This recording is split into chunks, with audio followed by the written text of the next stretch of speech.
Channeling is a form of communication with the other side that can look differently depending on who you are and how your gifts work.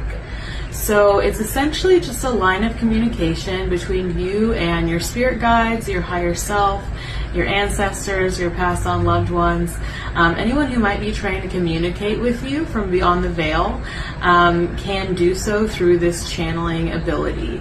So if you're just starting out and you haven't had practice with channeling, I always recommend that people begin with automatic writing. That's how I developed my channeling gift, so I might be a little biased there with that method.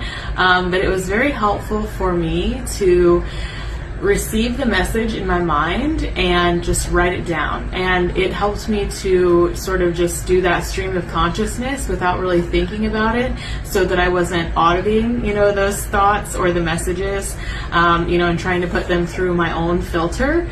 It helped for me to just sort of directly receive the message and write it down without really thinking too much about it until after the fact, when I would go back to read what I had channeled.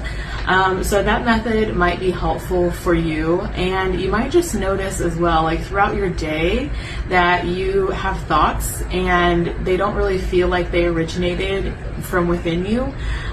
So you might just have one of those moments where something occurs to you and you're just like, where did that come from? So, if you find yourself asking that question, more than likely it came from, somewhere outside of you, and you're just in a receptive mode where you can, receive and interpret that message through your body.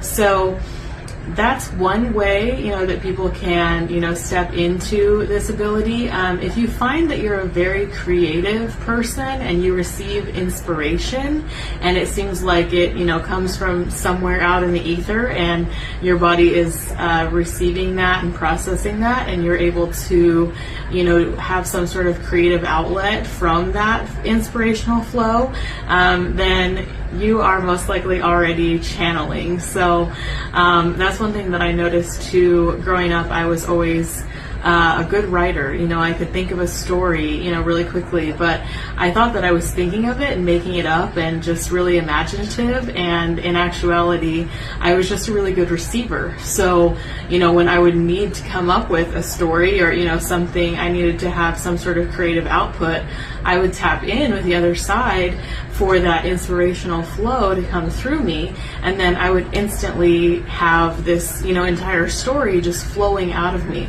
So if you find that you've been that type of a person throughout your life, where you could just feel that inspiration and then immediately do something with it, then you are already probably predisposed to this channeling ability. So I would encourage you to just sit quietly in meditation with the intention of connecting with the other side, with your spirit guides, with your loved ones, your ancestors, your angels, whoever you resonate with on the other side.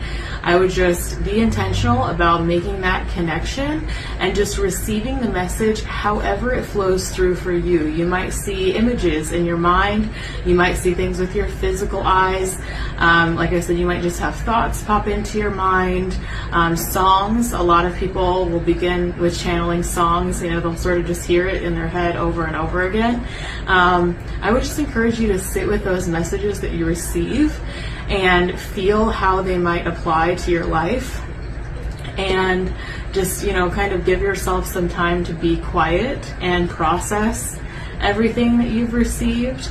And with practice and time, you can really develop this gift into something where it's an assist for your daily life.